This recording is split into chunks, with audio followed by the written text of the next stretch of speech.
Hello everyone. आज एक कुछ नया तरीका से एक दूसरा चीज़ के बारे में डिस्कस करना है, जो है मिग्माटाइट के बारे में। अक्सर देखा गया है कि लोग very much clear about what is migmatite, that's okay, but overall ज़्यादा डेप्थ, ओवरऑल सुपरफिशियल एक knowledge, it is a hybrid type का रॉक जो इग्नियस और मेटामॉर्फिक का बीच का है, लाइक दैट। उससे ज़्यादा काफ़ी डिटेल में ओरिजिन, इसके साथ बाकी का लिंक क्या है, मेटामॉर्फिज्म अगर देखा गया कैसे होता है, और इग्नियस के साथ लिंक क्या है, उतना डिटेल में परवासिव नॉलेज कभी कभी देखा हूँ। बिकॉज मैं exploration geologist as well academics का बीच का एक ब्रिजिंग टाइप का काम करता हूँ। So neither I am a exploration geologist nor an academician, उस एंगल से बोलने से, अगर मैं अपने आप को नेगेटिव एंगल से रखूं। अदरवाइज आप लोग मान सकते हैं कि मैं एकेडमिशियन भी हूँ, एक्सप्लोरेशन जियोलॉजिस्ट भी हूँ। It's up to you. खैर, अगर अभी मिग्माटाइट के बारे में थोड़ा डिटेल बात करें तो एक पेपर के बारे में डिस्कस करना बहुत जरूरी है, जो कि मैं खुद ऑथर था उसका, जियोलॉजिकल जर्नल में वेलेज में पब्लिश्ड हुए थे। सो वो पेपर बहुत, but of course I am very much underrated person. मेरा पेपर शायद ज़्यादा कोई फॉलो नहीं करता, because I am not a brand so far, and मुझे होना भी नहीं है और हो भी नहीं सकता शायद। पता नहीं क्या है, फ्रस्ट्रेशन है क्या है, बट बियॉन्ड दैट एवरीथिंग, सब कुछ, I keep apart everything. Morally अगर देखा जाए तो आई लाइक टू ट्राई जितना भी चीज़ है। खैर, अभी सब्जेक्ट में आते हैं। सो मिग्माटाइट क्या है, उस बारे में एक रियोलॉजिकल अंडरस्टैंडिंग बहुत ज़रूरी है। क्रिस्टल कैटाजोन क्या है, सो एक टाइटल पहले देख लेते हैं और एक एक वर्ड को अंडरस्टैंड करेंगे। सो टाइटल है, शीर्षक है, migmatite rheology of crystal catazone, an example from south east part of Trichinopoly ग्रैंड गिनसन terrain eastern Dharwar plateau India. So area को छोड़ देते हैं पहले, फर्स्ट फंडामेंटल अंडरस्टैंडिंग में जोड़ देते हैं। एरिया का स्पेसिफिक चीज़ में ऑफ कोर्स जो जहाँ काम करता है उसका वहाँ इंटरेस्ट होता है। एरिया का बारे में मैं ज़्यादा डिस्कस नहीं करूँगा, बट फंडामेंटल प्रिंसिपल के ज़्यादा फोकस करूँगा। So migmatite rheology, what is migmatite? As you must be knowing कि जो है एक हाइब्रिड टाइप का रॉक, फर्दर डिटेल में मैं बोलूँगा। डेफिनेशन ऑटोमेटिक बन जाएगा once understanding will be clear. ठीक है, तो बेसिक ये एब्स्ट्रैक्ट, इस पेपर के बारे में बात करने को बोले एब्स्ट्रैक्ट कोई भी, it is available in research gate. Migmatite rheology of crystal catazone बोलने से, गूगल में सर्च करने से आराम से आ जाता है, फुल पेपर है। ठीक है, तो इसमें फास्टली मिग्माटाइट क्या है उस बारे में बात करते हैं। ठीक है, एब्स्ट्रैक्ट पढ़ लीजिएगा अगर कोई इंटरेस्टेड है, नहीं होने से भी चलेगा, बट मैं मेरा अंडरस्टैंडिंग ब्रॉडली शेयर कर देता हूँ कि एक एरिया है टी सुंदरपल्ली काडाप्पा बेसिन में। अगर धारवाड़ क्रेटन के बारे में किसी को, कोई भी क्रेटन, ठीक है, कोई भी क्रेटन के बारे में बात करेंगे तो क्रेटन क्या है? क्रस्टल क्रास्ट का पार्ट है, कॉन्टिनेंटल क्रास्ट का एक ऐसा पार्ट है जो टेक्टोनिकली काफ़ी स्टेबल होता है, स्टेबल। ठीक है, वो उसमें ज़्यादा डिस्टर्बेंस नहीं है, लॉन्ग टर्म से स्टेबल पड़ा हुआ है, बहुत ओल्डर रॉक है, आर्कियन होता है जियोलॉजिकली, टाइम स्केल के वाइज। सो आर्कियन क्रेटन में एक सबसे ओल्डेस्ट पार्ट होता है ग्रीनस्टोन बेल्ट। ग्रीनस्टोन बेल्ट, उसके बाद टीटीजी, ट्रोनालाइट, ट्रॉन्जीमाइट, ग्रेनोडायराइट टाइप का कॉम्प्लेक्स रहता है, और उसके बाद ग्रेनाइट होता है। सो इसीलिए टीटीजी और granite comes under granitoid. Okay, granitoid means एक ग्रुप होता है। ग्रेनाइट, ग्रेनिटोइड का पार्ट क्या क्या होता है component? Alkali feldspar granite, granite, granodiorite and tonalite. So granodiorite और टोनालाइट, अगर क्यूएपीएफ डायग्राम देखेंगे आप लोग आईयूजीएस के द्वारा, सो क्यूएपी में ग्रेनाइट और ग्रेनोडायोलाइट के बाद अल्कली फेल्सफर ग्रेनाइट, ग्रेनोडायोलाइट, टोनालाइट। टोनालाइट और ग्रेनोडायोलाइट के बीच में एक छोटा सा फील्ड होता है कॉम्पोजिशन, अल्कली फेल्सफर प्लाजियोक्लेस के इन बिटवीन होता है टोनालाइट और गैनोडायराइट का, तो उसको ट्रॉन्जिमाइट बोला जाता है। सो ये ट्रॉन्जिमाइट, टोनालाइट, गैनोडायराइट का क्या होता है, वो ग्रेनाइट का पहले बनता है। ठीक है, इसका अंडरस्टैंडिंग के लिए ये चीज़ समझना चाहिए कि alkali feldspar and plagioclase feldspar balance, ये ध्यान रखिए। प्लाजियोक्लस फेल्सपार इग्नियस प्रोसेस में हमेशा ओल्डर होता है, पोटास फेल्सपार बहुत बाद में आया था। ठीक है, उसका अलग अलग थ्योरी है, पोटासिगमेटिज्म और potash feldspar Bowen's reaction series में भी प्लाजियोक्लस पहले बनता है ना। सो ओवरऑल एज वाइज भी पोटासिक ग्रेनाइट जो होता है, जिसको ग्रेनाइट बोलता है, ग्रेनाइट में पोटास फेल्सपार थोड़ा ज़्यादा रहेगा compare to TTG. Of course they will come under granitoid as I have told. So ये ग्रेनाइट ग्रेनाइट कुछ भी हो, बट पॉइंट इज दैट ये ग्रेनाइट पहले ग्रेनस्टोन बेल्ट था, बाद में टीटीजी होता है, बाद में ग्रेनाइट होता है। What is the link between them? Granite और ग्रेनोडायराइट का एज अलग क्यों होता है और ग्रेनाइट बना भी कैसे? ये है, यहाँ है इंपॉर्टेंस ऑफ मिग्माटाइट। बिकॉज ग्रेनोडायराइट धीरे धीरे क्या होता है, विथ टाइम पार्शियल मेल्टिंग होता है, पार्शियल मेल्टिंग के बाद वो ग्रेनाइट में कन्वर्ट होता है। सो ये जो पार्शियल मेल्टिंग होता है, ये पार्शियल मेल्टिंग के पहले क्या होता है, मिग्माटाइट बनता है। ठीक है, सो टीटीजी जो होता है वो क्या होता है, पहले धीरे धीरे धीरे धीरे नीचे जाते जाते जाते जाते मेटामॉर्फोज्ड होगा, मेटामॉर्फोज्ड होते होते फर्दर इग्नियस डोमेन में आएगा, तब ग्रेनाइट डेवलप हो जाएगा। सो मेटामॉर्फिज्म जो मिग्माटाइट जो क्रास्टल मेल्टिंग में एक लिंकिंग फैक्टर होता है, जो मेटामॉर्फिज्म का इंटेंस डिग्री को और फर्दर मेल्टिंग जो शुरू होता है वो इन बिटवीन में वो लिंक करता है। सो मिग्माटाइट फर्दर पार्शियल मेल्टिंग और ज़्यादा होने से धीरे धीरे वो कन्वर्ट होता है ग्रेनाइट में। यही चीज़ समझाया गया है और रियोलॉजी का इम्पोर्टेंस भी बोला गया है। मैं चाहूँगा इन थोड़ा ब्रीफ में कंप्लीट करने के लिए ये चीज़ को। ठीक है, तो ग्रेनाइट और टीटीजी का लिंकिंग समझना बहुत ज़रूरी है। फर्स्ट ऑफ ऑल, कोई भी क्रेटॉन में हम लोग जो भी चीज़ आज देख रहे हैं सरफेस में, वो तो एक्चुअली क्या है, एक्ज्यूम हुआ। पहले नीचे था, प्लूटोनिक रॉक मतलब क्या है, प्लूटोन नीचे था, धीरे धीरे धीरे धीरे विद टाइम ऊपर आया, जो कि आज हम लोग देख पा रहे हैं। सो नीचे मतलब क्या है, प्रोग्रेसिव मेटामॉर्फिज्म हुआ था। मेटामॉर्फिज्म का एक इंटेंसिटी डेवलप होने के बाद क्या होगा, पार्शियल मेल्टिंग, जो क्रास्टल मेल्टिंग के टाइम पे अगर क्रास्ट को कंसीडर करेगा तो ये हम लोग टर्मिनोलॉजी को रेस्ट्रिक्ट करते हैं कि एनाटेक्सिस। ठीक है, क्रास्ट का मेल्टिंग को ही एनाटेक्सिस बोलते हैं। Partial melting of crust is called anatexis. कोई भी पार्शियल मेल्टिंग एनाटेक्सिस नहीं होता है। Anatexis is particular type of partial melting which is restricted within crust. ये क्रास्ट के लिए ये टर्म को रेस्ट्रिक्ट किया जाता है। ठीक है, सो मिग्माटाइट डिफरेंट टाइप का होता है बेस्ड ऑन मॉर्फोलॉजी। ये पेपर पढ़ने से आपको पता चलेगा, मैं उतना डिटेल में तो नहीं जाऊंगा क्योंकि तब बड़ा हो जाएगा। ये बस सिंपल अंडरस्टैंडिंग में जो मॉडल बनाया और बेस्ड ऑन डाइहेड्रल एंगल, वो चीज़ मैं डिस्कस ब्रीफ में कर दूंगा कि कैसे मिग्माटाइट बनता है। ठीक है, बट ये कंक्लूजन नतीजे में आने के पहले बहुत हार्डवर्क करना पड़ता है, बहुत इंटेंस फील्ड, हाँ छोटा छोटा चीज़ देखना पड़ता है। और कोई भी I am a structural geologist, I am a sedimental like that, ऐसा होने से नहीं होगा। एक्सप्लोरेशन जियोलॉजी में टोटल जियोलॉजी का सब चीज़ का एक ब्रिजिंग, एटलीस्ट सब चीज़ का अंडरस्टैंडिंग चाहिए, तभी बहुत इंटर ब्रांच में लिंक कर पाएंगे। फिजिक्स ज़रूरत है, सब चीज़ ज़रूरत है, आपको बहुत पंडित नहीं बनना है, बट ओवरऑल तो अंडरस्टैंडिंग जरूरी है। ठीक है, तो मैं वही प्रयास करता हूँ कि ठीक है, बड़ा जर्नल में पब्लिश भले ही ना हो पाए, बट एटलीस्ट फंडामेंटली क्लियर चीज़ रहे।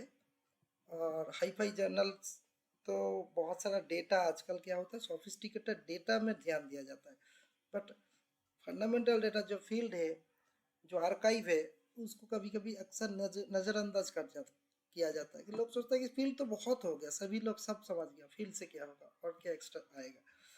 डेटिंग ये सब में ध्यान देता है, सब इम्पोर्टेंट है ऑफ कोर्स, बट फील्ड भी इम्पोर्टेंट है और रहेगा भी। फंडामेंटल फील्ड बेस्ड पेपर लिखना बहुत टफ जॉब है, कोई लिख नहीं पाएगा, बहुत मुश्किल होता है। लेकिन प्रॉपर काम होने से fundamental field based on only field work and petrography and limited geochemistry, at least गरीब जियोलॉजिस्ट के लिए जिसके पास फंड नहीं है वो भी कर पाता है अगर लॉन्ग लास्टिंग प्रयास रहेगा। बट ये बहुत चैलेंजिंग होता है, बहुत टफ होता है। ऑफ कोर्स जो भी प्रोफेशनल जियोलॉजिस्ट है वो समझ पाएगा मैं क्या बोलने का कोशिश कर रहा हूँ। सो पेट्रोग्राफी के लिए फर्स्ट मिग्माटाइट देखने के टाइम पे देखा जाता है कि डाइहेड्रल एंगल पार्शियल मेल्ट एनाटिक्सिस जो मेल्ट, आज तो दोनों फ्रीज हो के दोनों सॉलिड है बट समझ में आ जाता है ये क्या, ये लिक्विड है, लिक्विड था, ठीक है। ये लिक्विड नेटवर्क कैसे लो एंगल में। सो डाइहेड्रल एंगल मीन सॉलिड और लिक्विड का फेज का बीच का जो एंगल होता है, ये फिजिक्स का बहुत कॉमन है, इसमें मैं डिटेल का जरूरत भी नहीं, I hope everybody must be knowing. So इधर for example solid solid solid, इधर क्या है लेस देन 60 डिग्री एंगल है, तो ये इस ऐसा करके नेटवर्क बना देगा। जब हाई एंगल रहेगा डाइहेड्रल मोर देन 60 तब क्या उतना पॉकेट जैसा गोल रहेगा। मैं दिखाता हूँ मिग्माटाइट का डिफरेंट टाइप्स में, मैं नहीं जा रहा हूँ इसमें, ये पेपर बहुत इंटरेस्टिंग है, कोई भी पढ़ेगा तो पता चलेगा। बट अभी देखिए पार्शियल मेल्टिंग जब होता है, फॉर एग्जांपल ये टोटली ग्रेनिटोइड टीटीजी था सपोज।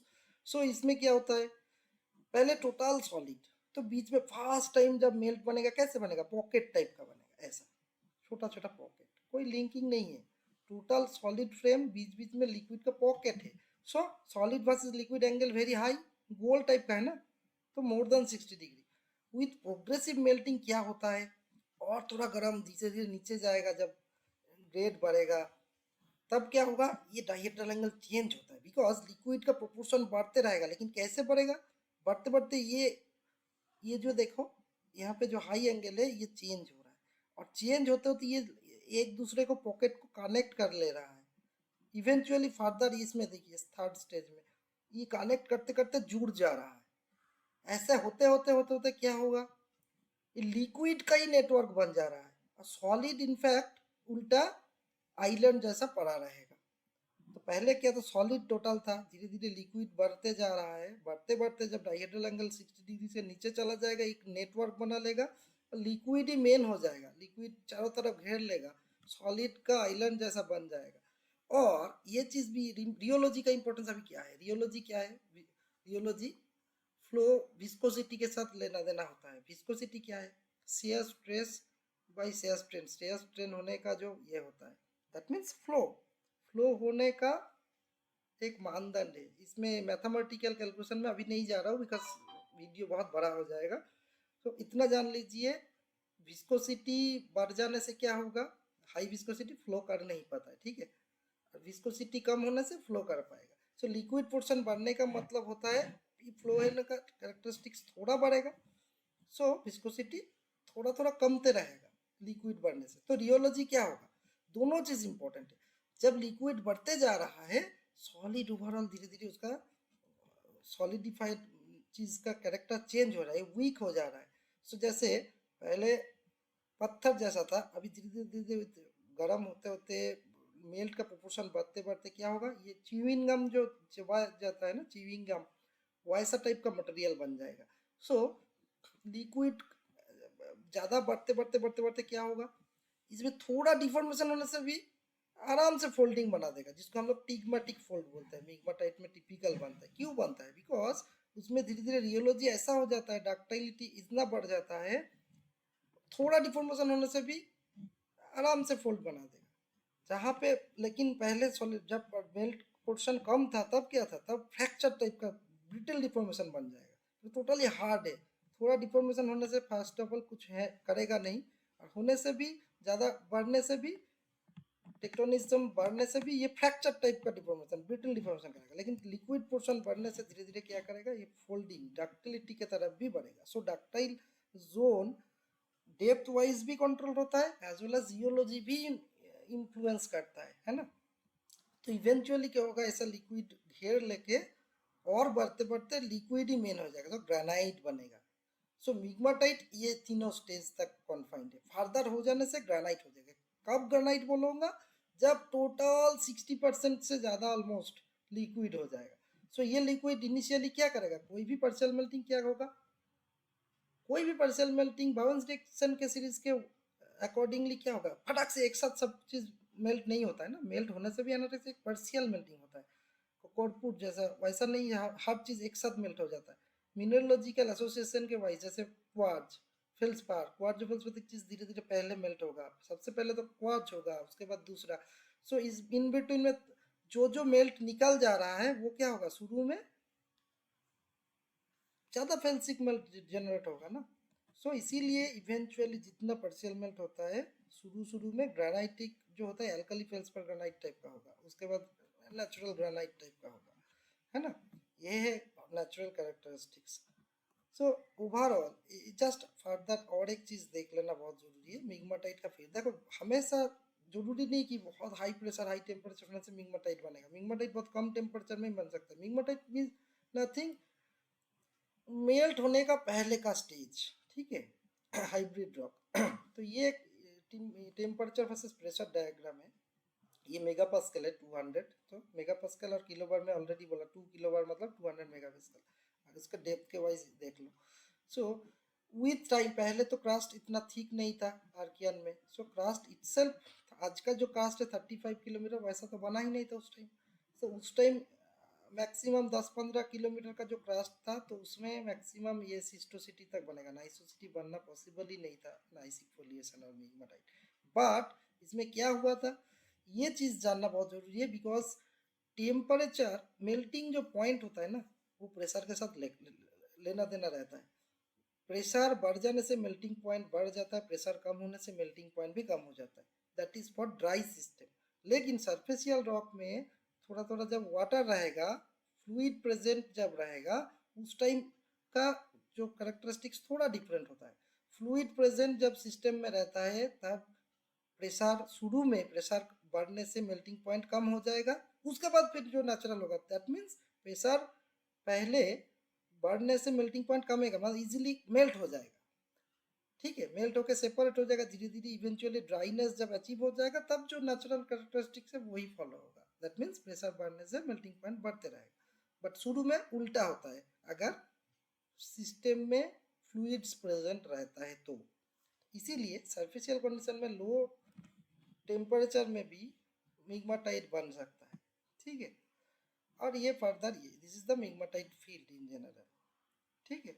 तो ये एनाटेक्सिस और मेल्टिंग पॉइंट का ये है। और क्रास्टल मेल्टिंग का तो ये ऑलरेडी आप लोग जानते हैं, क्रास्टल इवोल्यूशन के साथ लेना देना रहता है। तो डिफरेंट फेज में जो भी मैग्मा कुछ ना कुछ मिग्माटाइट बना था, वो मिग्माटाइट ही लिंक करता है क्रास्टल मेल्टिंग को, पार्शियल मेल्ट को, और नया मैग्मा जनरेशन को।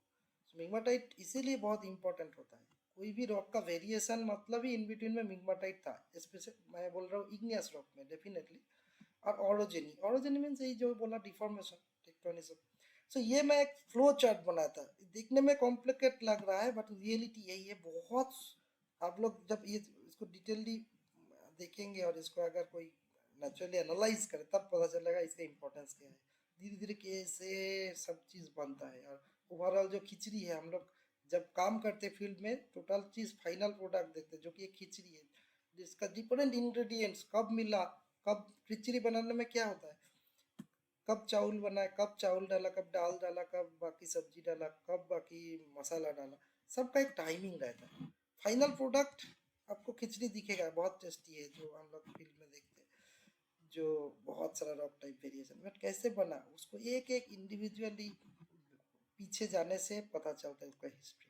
सो ये फ्लो चार्ट भी आई होप बहुत इंटरेस्टिंग है, ये मेरा तो इंटरेस्ट लगता है। अभी पता नहीं किसका कितना अवेयरनेस है, ब्रांडिंग की तरफ होने से ये सब पेपर हो सकता है किसी को इंटरेस्ट ना भी लगे, कोई बात नहीं। बट ये बहुत यूनिक पेपर है टू माय ओपिनियन। एंड क्या करें इसको, सिंस मैं अभी ये सब चीज़ में फोकस कर रहा हूँ थोड़ा बहुत वीडियो जिसमें, बिकॉज पिक्टोरियल व्यू जो रिटर्न मटेरियल में इंसान का उतना अटेंशन आता नहीं, तो ये भी ट्राई कर रहा हूँ कि वर्बली अगर बोला जाए विथ वीडियो तो हो सकता है किसी किसी का अवेयरनेस बढ़े। So that's it, thanks for watching.